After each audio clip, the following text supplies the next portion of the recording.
And you are certain it will hold? We wouldn't be standing here if I wasn't. You two focus on the creature. I will worry about the collar. Haven't really seen Blade since he got back from the sewer. Carrying Hunter home on his back. He's still outside. Being extra broody. Maybe you should talk with him. Good idea. I'll go with you if you like. All I'm saying is the tower's lost. We're no closer to breaking through Slimerama's sanctum shield, and our exalted chosen one just woke up and is listening to our every word. It's great to see you on your feet again, boss.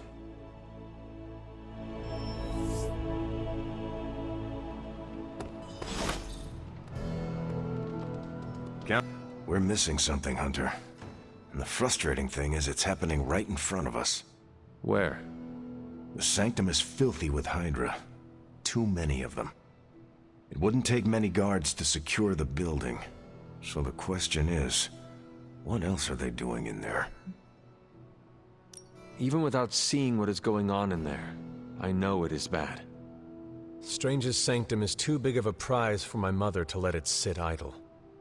I could spend too much time speculating about what's happening in there. We need evidence. And to get that, we need that sample from Venom. We have to get past that barrier. Our list of problems continues to grow longer. Well, we're not here for the easy stuff.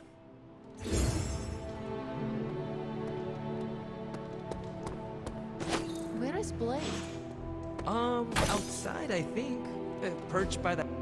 Hey, can I ask a favor?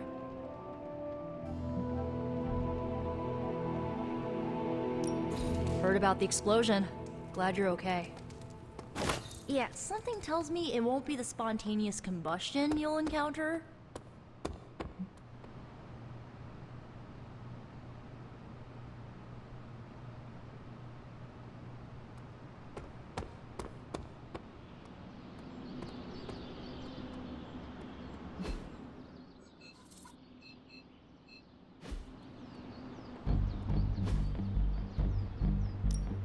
Ready for more?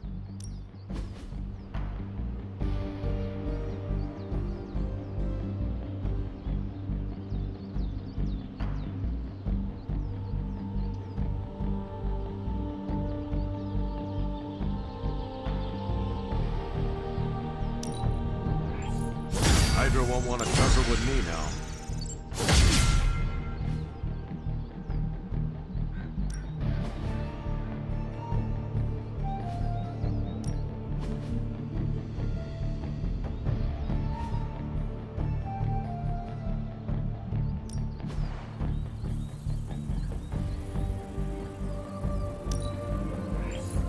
Yeah, I had my eye on that too.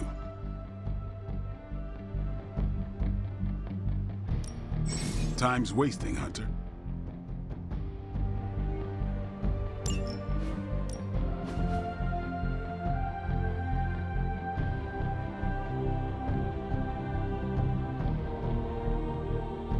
Yeah, I guess it is a tough decision.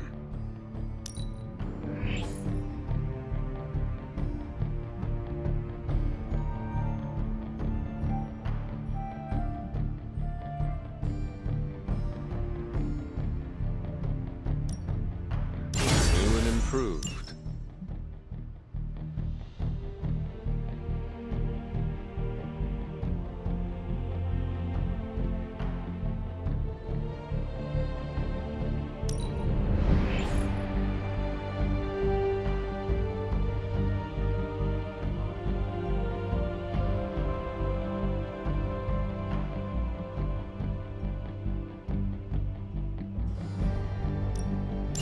Timely enhancement.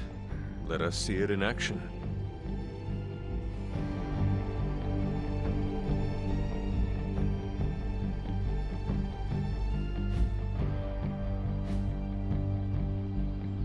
All right then.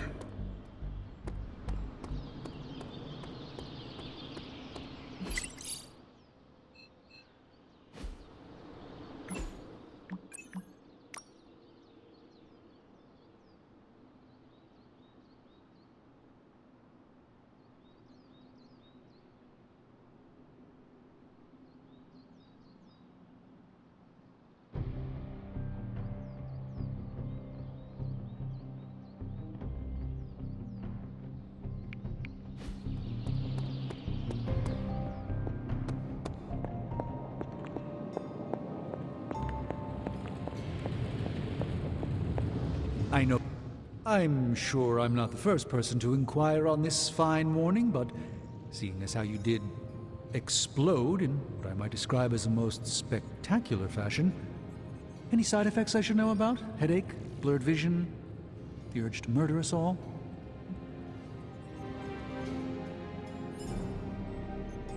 Oh, I am feeling the urge to murder now. You do? I need to alert Caretaker. We should be monitoring you. Wait a moment. You're putting me on, aren't you?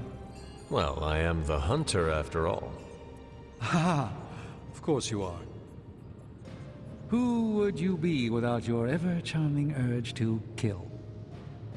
But in all seriousness, I hope you feel comfortable enough to disclose any medical conditions you may be experiencing now. We can't in good conscience send you back into battle against Hydra if you're not in tip-top condition.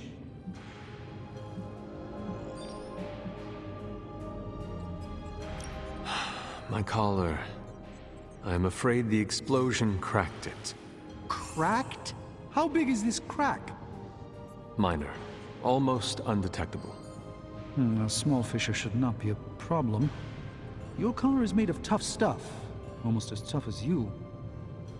But if you see it expanding even a millimeter, you must, and I mean must, come to me immediately. Absolutely. You have my word, Doctor. Is there anything else I can help you with? Any burning philosophical questions about the universe you need answering?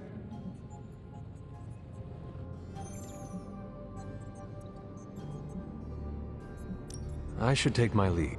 Yes. Just don't push yourself too hard. All I'm saying is that it's never a good thing when the prophesied savior of yore blows up. Yes, the Venom creature's alien nature continues to plague all of us. I've seen you take on a Skrull army, hurl Thanos into a moon, make Galactus smile. They're all aliens too, last I checked. Something else is going on here, and you know it. We just gotta find out what and why. Still with me? Glad to see you back on your feet again. Strange and I tried to stop by for a little house call while you were out, but turns out your dog is part flamethrower. She is very protective. That's one word for it. Listen, I know you're probably hearing all sorts of comments after your last tango with Venom. For what it's worth, we both just wanted to say that we don't think you should get within 50 light years of that thing until we sort out what the hell's going on between you two. This Venom creature stands between me and the prophecy. Destiny demands he fall by my hand. Seems like Destiny's hit list just keeps on growing for you. How about you let some of us other heroes slay a mystical dragon or two? Look, Strange and I have been studying pieces of that symbiote ever since this nightmare began. Problem is, the further they get from the source, the more their molecular structure changes, which basically renders them useless to us. In zombie movie terms, I need a sample from Patient Zero, the old slime ball himself. Venom. Or Eddie, if you talk to Peter. Either way, that's our guy. We get a sample from him, somehow maintain its molecular integrity long enough for Strange and I to poke around at it, and, well, we're in business. Could you not just laser him and end the problem for good? Now, everyone's a scientist these days. Look, I know this thing has given you a proverbial, if not actual, black eye or two lately, but don't forget, there's a man underneath all that monster. I don't take my lasering lightly. Besides, it wouldn't work anyway. We've hit that thing with the best that technology and magic has to offer, and it just keeps coming back for more. We need to understand what makes it tick to stop it. Not to mention keep you from blowing up again anytime soon. On that, I agree. Good. Calling it my symbiote sampler for now. Hey, I ran out of acronyms, okay? Stage 1 in stopping our symbiote nightmare once and for all. Meet me over by ye old anvil over there and we can get started. Oh, you're not afraid of needles, right? Needles? Forget I asked.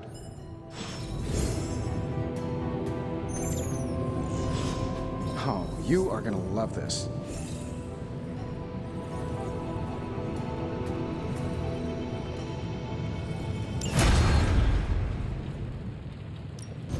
What have you brought me today?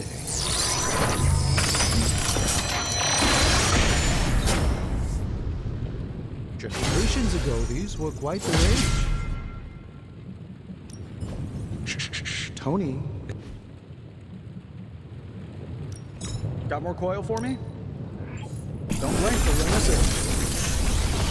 I'm pretty sure Charlie left the steam play in the hallway. Third stage. These should definitely give you an edge.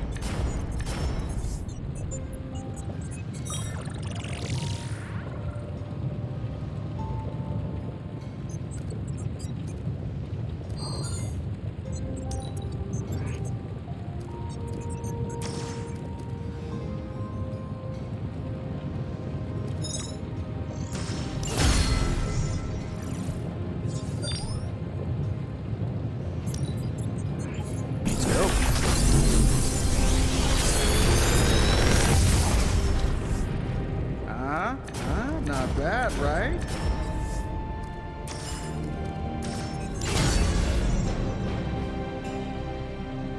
Good day, Hunter.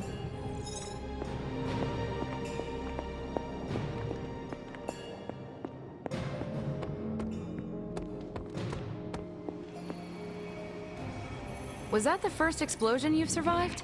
If so, you deserve a cookie. To be clear, I'm not going to bake it for you. You're one tough cookie, Hunter. Biscotti level tough. Biscotti? Teeth-breaking Tony kind of cookie. If only I was more teeth-breaking with venom. Yeah, not your best moment, but it wasn't a total bust. We learned that it takes more than an energy blast straight from hell to wipe you out. True. And that Blade? He's an asset.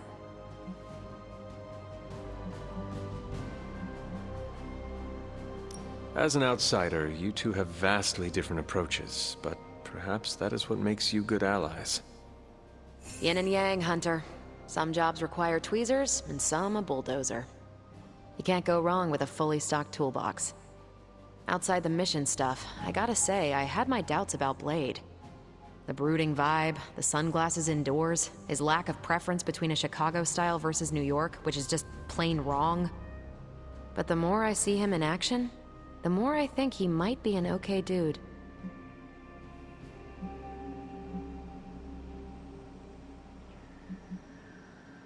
You have just never seen his dark side. It is easy to see the good in people, and we have not seen the bad. As a rule, I try not to assume the absolute worst about my teammates. And neither should you. Anyway, I wanted to ask how you were, and it turned into a full-blown cooler talk. Better get back to work before the boss notices. Catch you later.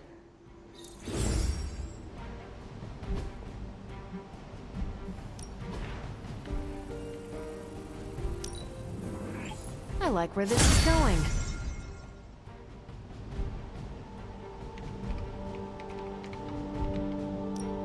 What's the latest intel? Okay, Central, work your magic.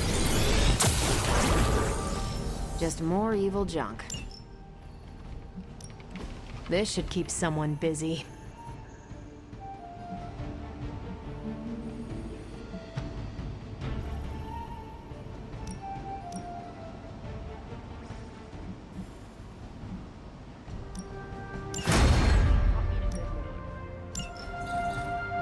Bye.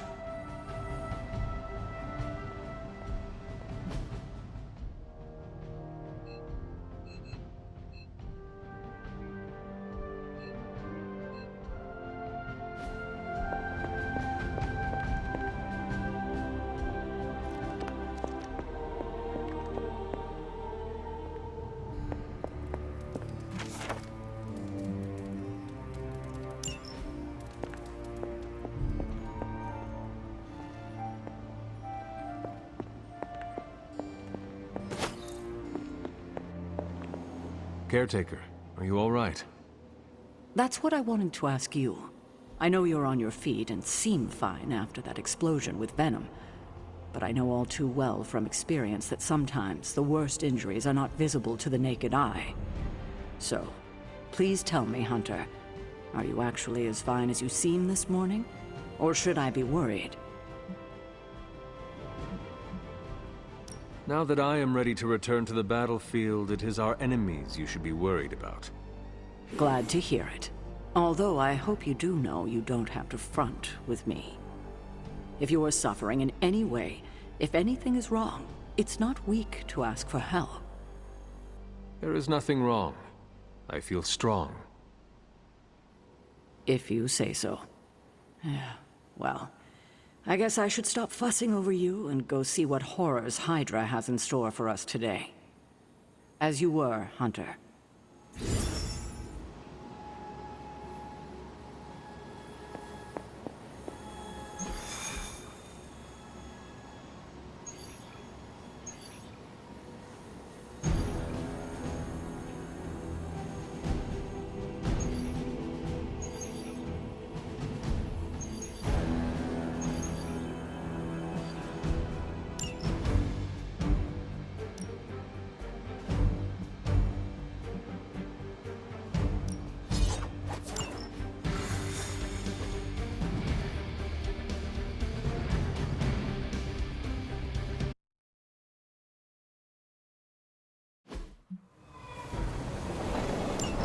Hydra's goons are getting a little too comfortable for my liking. I think it's time you took them down a notch. Oh, we can do that.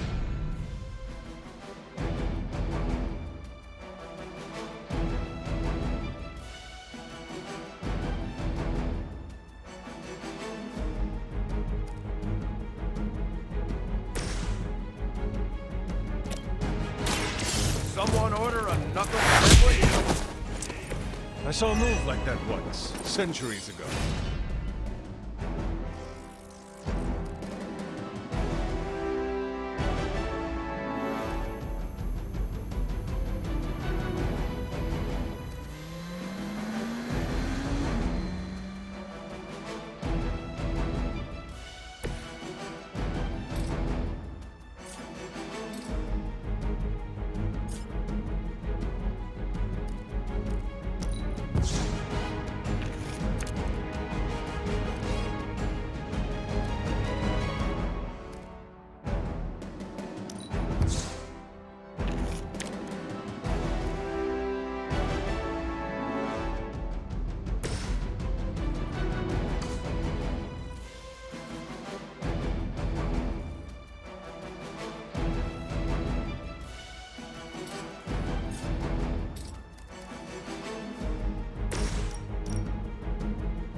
All who serve the living.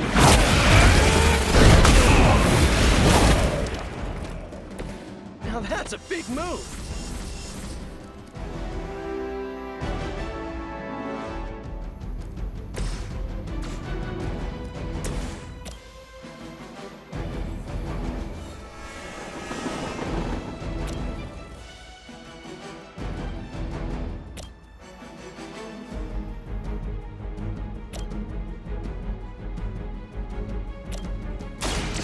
Time to go. Hail that.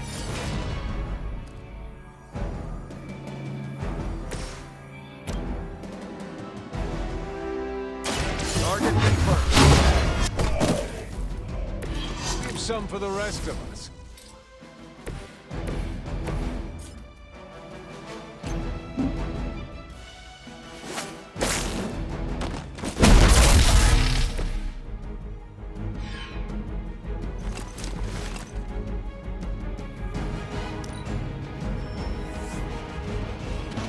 Guess we're not done.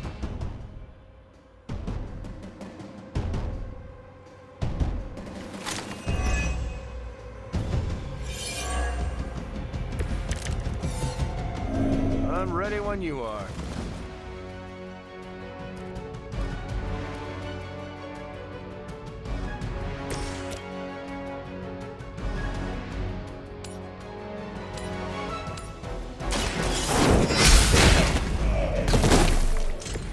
Weak, even for Hydra.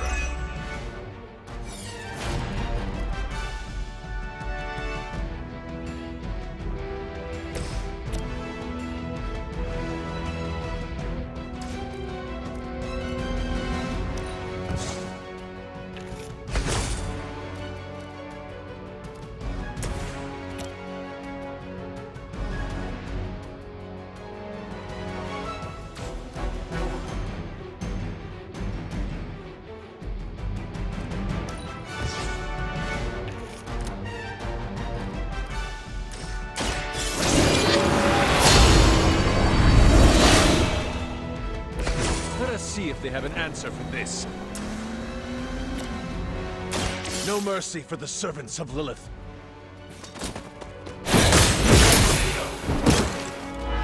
You are lucky to still be breathing.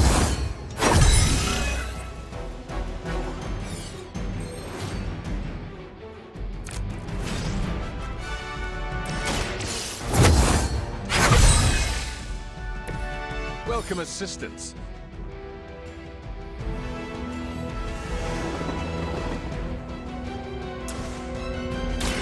No point in protecting your master now.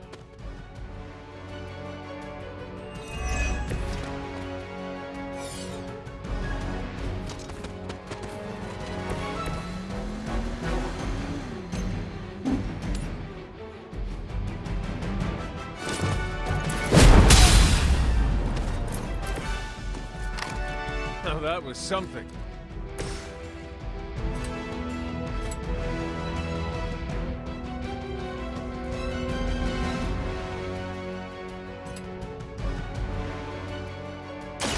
I'm on it!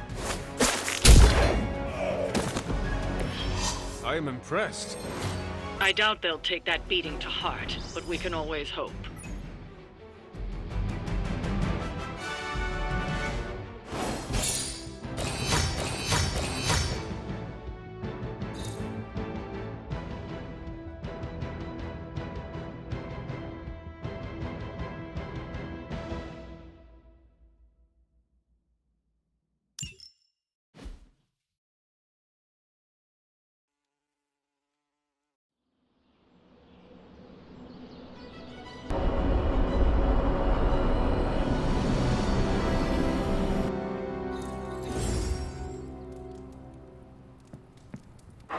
You are the best girl. You know that, right?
Yes, hello. Hola. What's up, Ancient One? Are you heading to the meeting? Yeah, I'll be there shortly.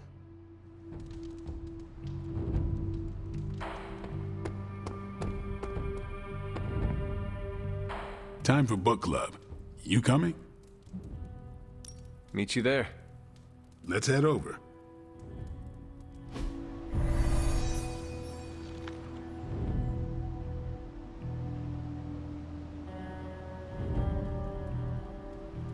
I like this book, but I can't explain why. Maybe I'll figure it out as we discuss it. should not be this nervous about what you all thought of the book. Even the best translations from Kree lose subtext.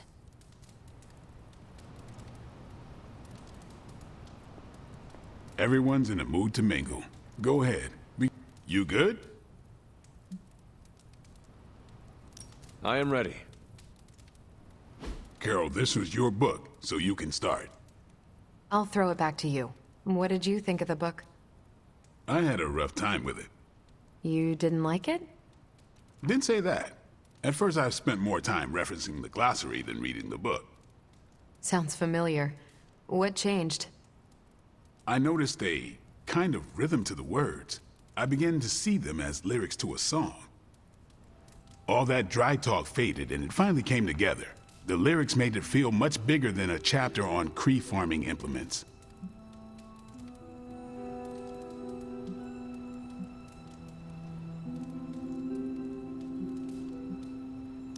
This book was about much more than farming. Exactly. The rhythm to it helped paint a bigger picture. Once I caught on, I kept reading and didn't rely on the glossary. I picked everything up from context. That's when I realized none of this was about farming. I'm surprised how much stuck with me, despite some concepts being legit alien to me. Agreed. For me, the rhythm wasn't lyrics. It was more like the book was written to a cadence. That's why I had you read it on your Spark. The mnemonic lexicon won't work with a hard copy. The what now? An ancient Kree technique. It helps you remember texts that would otherwise be considered... There's no Kree word for stuffy, but essentially that. But all that's packaging. Let's get into the book itself. Hunter, did you figure out what the bloom and the harvest represent?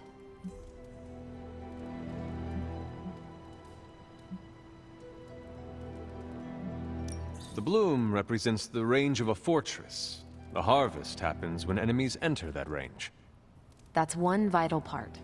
You're right, the bloom can represent overlapping fields of fire, but it's more than one concept. At the time of the book's writing, the Kree cared most about integrating captured territory while still expanding their empire. Conquered worlds came with people. Rather than treat them as prisoners, the Kree provided them with most benefits enjoyed by Kree citizens. This period is known as the Cultivation. So the bloom was when they gained full citizenship under their conquerors. No, it's when the world requested it. As long as they could feed themselves with Kree farming techniques and defend their world with Kree defenses, the request was granted with few exceptions. So what's the harvest? As part of the service required by the Empire, many of these new citizens began the cultivation of freshly conquered worlds. So they were living examples. Show the newly conquered what they could achieve if they went along with the Empire. That's also how vampires work. Carol, I think I pieced together the Kree strategy. Do tell. It's all tied to agriculture. Every soldier knows you can't fight if you can't eat, but they applied this to their expansion. Till the field, sow the seed, pull the weed, reap the crop. It means the Kree wouldn't advance until the territory they took was secure and productive.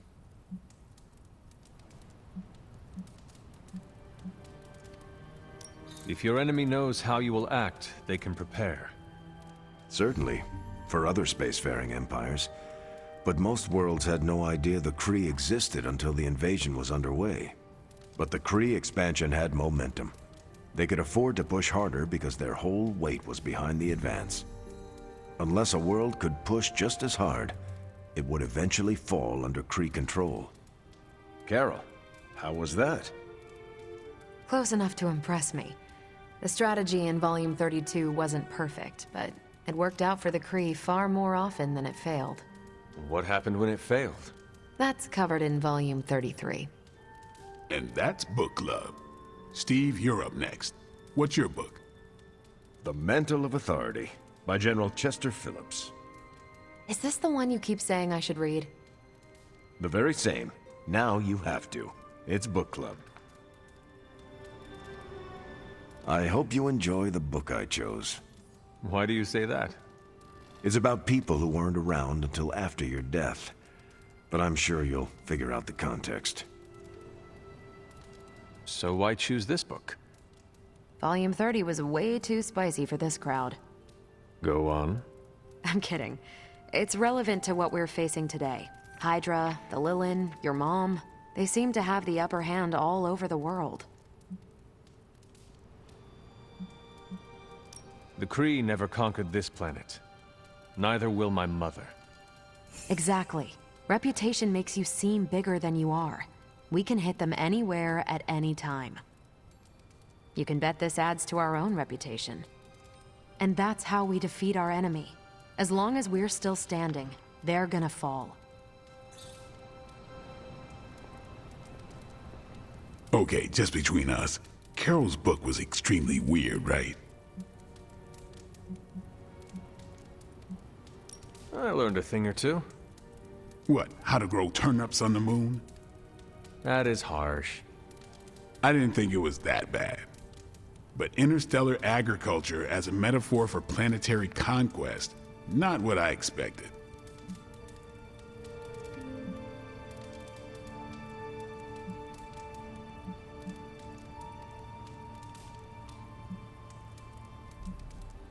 You should be honest with Carol. I'm always honest with Carol. But if I tell her it was a weird book, I'll sound like I don't know much about her adopted culture. And how is that bad? You do not know, so this is the perfect opportunity to ask. Good point. All right, I'll do it. Thanks, Hunter. Good luck. You calling it? Yeah, I am done. Peace.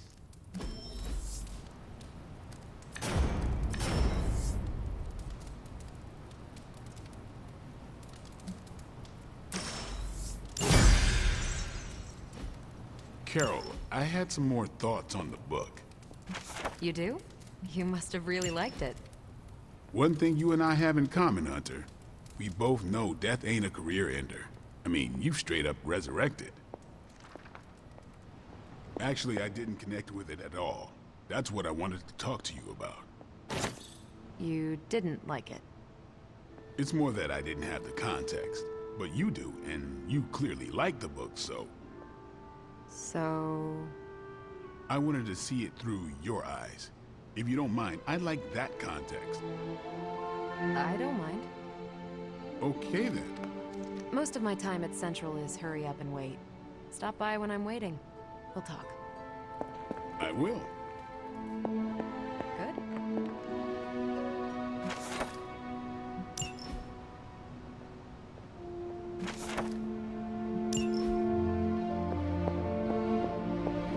I'm almost getting used to seeing you on your feet again. Almost. Well met, Hunter.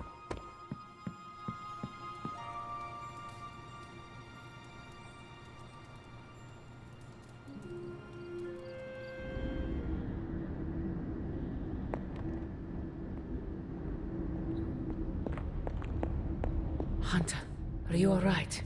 I was so worried. You look so helpless lying there, just like you were when you were a babe. I could hear you crying out to me the same way, too. I had to come see you. Here to gloat, Mother? Quite the opposite. I was concerned. I could not sense you after... Your pet monster nearly destroyed me. An unintended and unforeseen consequence of your continued assault against me. The mystical energies within our blood do not always mix well with off-worlders. But neither do the wards of your pretentious sorcerer. The Venom creature is a calculated but necessary risk. Your risk almost fractured my soul to pieces. It is not your soul he fractured, but your chains. The shackle of your supposed caretaker. My collar? Every revolution of self starts with the tiniest of rifts. An ever so slight splinter in the glass. A hanging thread begging to be pulled until it unravels all. You should be celebrating. That crack is the beginning of your emancipation from my sister's control. She keeps you collared because she fears you. They all do. Sarah wants to hold you back from realizing your full potential, the way she tried to hold me back centuries ago.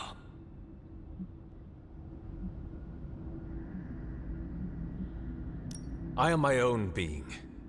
Not Sarah's puppet, not yours. Then prove it. Tear off your collar. Become your true self. My poor precious child. I wonder if you even could. Once you're unshackled, you will finally be free to be yourself. And who is that? Answer me!